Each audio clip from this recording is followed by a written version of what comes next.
Bonjour. Je fais partie des tisseuses de soie, dont la porteuse de projet est Camille du théâtre La Forge. Mon pseudo, une femme qui se fait du bien. C'est mon deuxième fanzine avec les tisseuses de soie. Pour le premier, j'étais sans emploi et avait davantage de temps de cerveau disponible. Je devais rendre ce travail d'écriture pour hier. Mais j'y tiens à cette occasion de m'exprimer.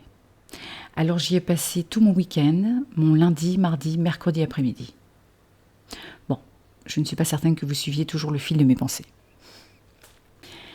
Je me suis donc résignée à signer un CDI à temps plein dans un travail plutôt physique. Réveillée fatiguée, 5 jours par semaine à 6h10 depuis février dernier. Côté positif, je suis très active.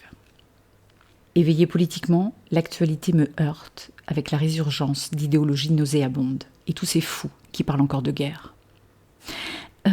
Faudra pas compter sur nous cette fois-ci. Parce que nous, il y a très longtemps qu'on a compris que tuer son voisin ne sert à rien.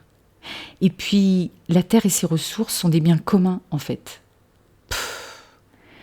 C'est comme quand ils étaient mômes, incapables de partager ces cons. TPMG, tout pour ma gueule. La richesse d'Elon Musk est estimée à 1100 milliards de dollars. Mais c'est quoi le projet ? Bousiller la Terre ? Bref, pas question pour autant de nous détourner de la politique qui façonne nos vies, que j'espère insoumises en mai 2027. Et pour la première fois, je vais participer à des actions politiques pour influer sur les votes, dans mon sens. Et le vôtre, j'espère. Parce que rien ne va plus en France. J'ai pris un rendez-vous pour une mammographie il y a 3 jours. Celle-ci aura lieu le 7 avril 2027.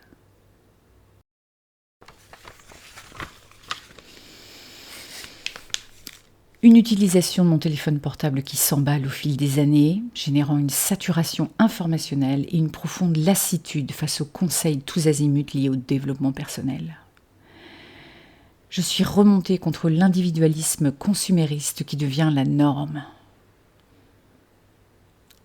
Petite remarque, on tente à tout prix de nous divertir, sans cesse. Et j'aime cette citation. Le divertissement nous amuse et nous empêche de penser à nous-mêmes et à notre condition. Restons vigilantes et vigilants. Un retour chez ma mère il y a 2 ans déjà, car j'ai privilégié un travail porteur de sens. J'exerce un métier de première nécessité et en prime, j'ai rejoint le club des travailleuses pauvres. Mais je sais, enfin je sais, ce dont j'ai besoin pour aller mieux. De pensées positives ? Non, c'est une blague. Penser positivement à mes difficultés ne résoudra rien, car elles sont structurelles et je n'en porte aucune responsabilité. Il faut arrêter avec ça maintenant. J'ai d'ailleurs récemment écrit cette phrase très brutale sur un post-it. Tenez-vous bien. La pensée positive sert à mieux nous faire passer les carottes qu'ils nous mettent dans le cul. Ne m'en veuillez pas, je suis dans l'esprit Virginie Despentes. J'ai tout de même compris la nécessité de faire taire mon mental de temps à autre. L'importance de la respiration, du yoga, de pratiquer la relaxation et un peu de tai chi. D'ailleurs, quand enseignera-t-on la médecine chinoise en France, selon laquelle un bon praticien a une patientèle qui n'est pas malade ? De la prévention, s'il vous plaît. Peut-on disposer des impôts des contribuables à bon escient dans ce pays ? Oui, mais il faudra bien voter en 2027. Bref. J'ai compris qu'il est important de pratiquer toutes les méthodes qui mettent en lien avec le corps, car la vie passe par le corps et les émotions. La grande difficulté étant de parvenir à une pratique stable. Personnellement, je n'ai pas encore atteint ce stade.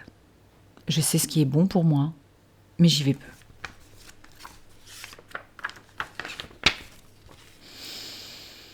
Je fais partie de cette génération de femmes qui ont foncé dans la vie tête baissée, sans trop réfléchir.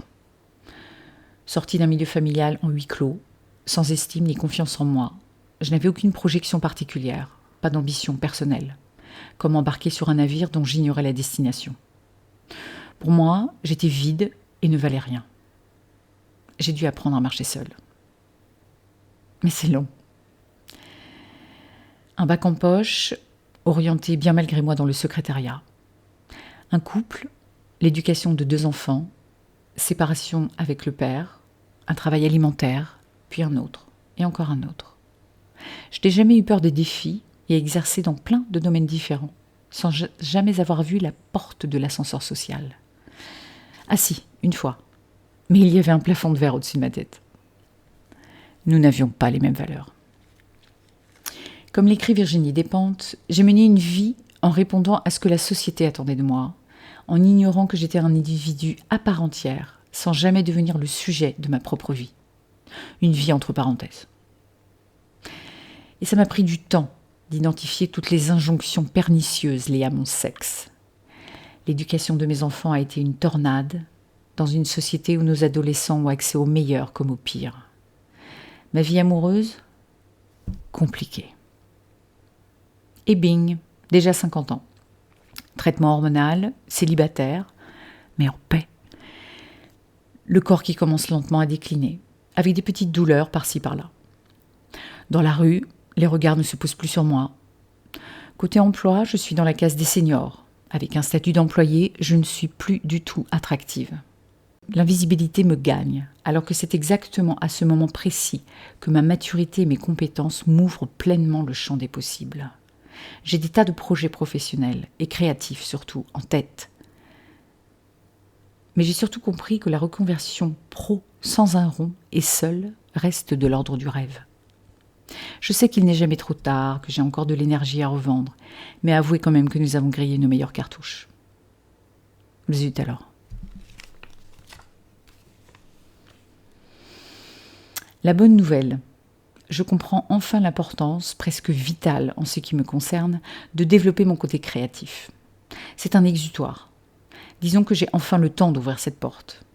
Avant, j'étais au second plan et je me suis totalement ignorée. J'aime cette phrase. L'activité créatrice est un chemin vers la connaissance de soi. Alors j'encourage toutes les femmes qui nous lisent à rejoindre les tisseuses de soi. C'est un cadeau que l'on se fait. J'y fais encore mes premiers pas et j'ai bien l'intention d'aller chercher ce qu'il y a en profondeur, d'aller chatouiller mes tripes. Il y a tant de belles choses, j'en suis certaine, et des aptitudes qui pourraient me surprendre. Une certitude. Je souhaite m'exprimer sans filtre. Et ma thématique de prédilection, les femmes.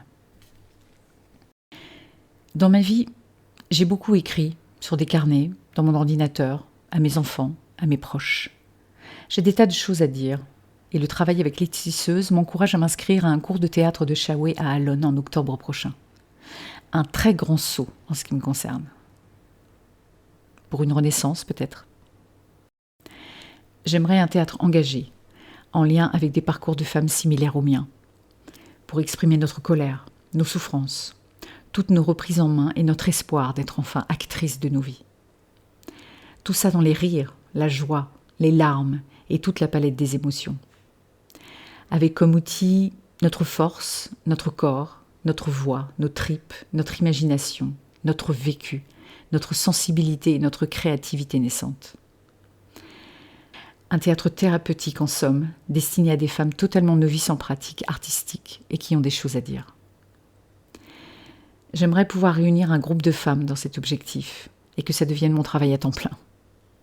Tout est à créer ensemble. Et si ces mots résonnent en vous, contactez Camille, qui nous mettra en contact et pourra nous guider dans cette voie.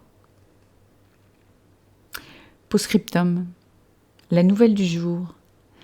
Le secrétariat de mon gynécologue m'a appelé car il souhaite me revoir la semaine prochaine suite au résultat de mon dernier frottis.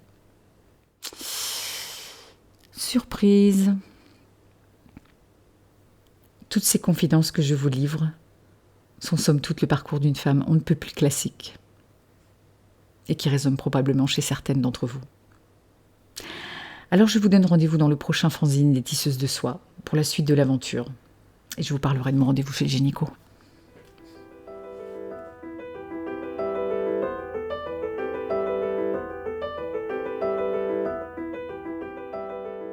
Le texte de ce podcast est à retrouver dans notre fanzine Tisseuse de Soie numéro 3. Il est disponible sur notre tout nouveau site laforgethéâtre.com dans l'onglet Action culturelle, Tisseuse de Soie. À bientôt pour un nouveau podcast.